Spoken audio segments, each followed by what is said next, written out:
श्रवस्तमम् ज्येष्ठराजं ब्रह्मणां ब्रह्मणस्पत नः शृण्वन्नोतिभिः सीदसादनम् ॐ महागणपतये नमः।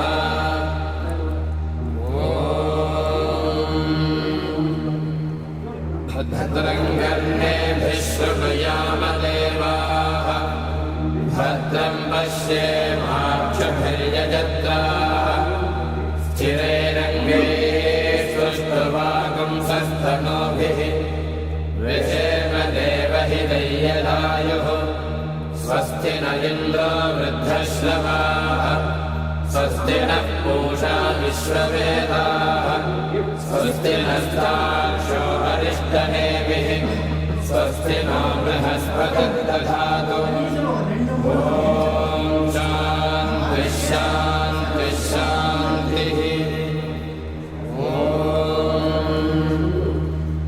अथ गणेशाथर्वशीर्षं व्याख्यास्यामः। ॐ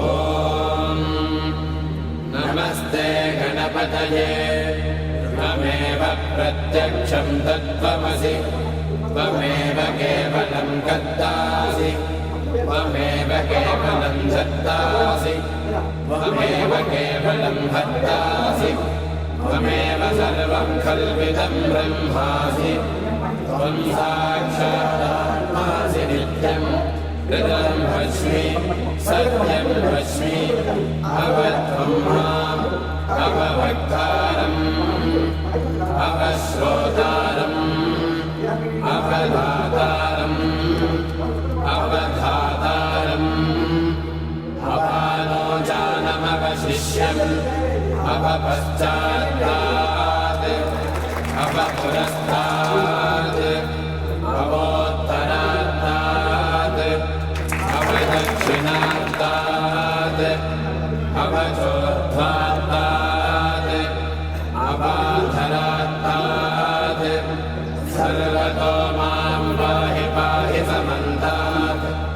त्वं वाङ्मयस्त्वं चिन्मयः त्वमानन्दमयस्त्वं ब्रह्ममयः त्वं सच्चिदानन्दाद्वितीयोऽसि त्वं प्रत्यक्षं ब्रह्मासि त्वं ज्ञानमयो विज्ञानमयोऽसि सर्वं जगदिदं त्वत्तो जायते सर्वं जगदिदं त्वत्तस्तिष्ठति सर्वं जगदिदं त्वयि लयमेष्यति सर्वं जगदिदं त्वयि प्रत्येति त्वं भूमिरापो नलो निलो नभः त्वं चत्वारि वाक्पदानि त्वं गुणत्रयातीतः त्वमवस्थात्रयातीतः त्वं देहत्रयातीतः त्वं कालत्रयातीतः त्वं मूलाधारस्थितोऽसि नित्यं त्वं शक्तित्रयात्मकः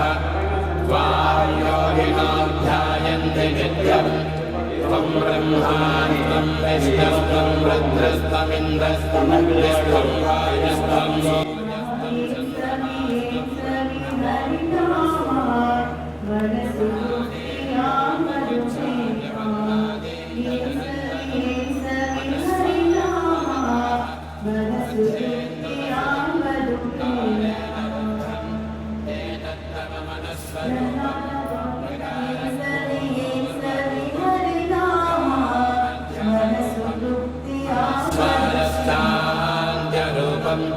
बिन्दुरुद्धररूपं नादसन्धानं सगुंहिता सन्धिः सैषा गणेशविद्या गणकऋषिः विसृज्गायत्री छन्दः श्रीमहागणपतिर्देवता।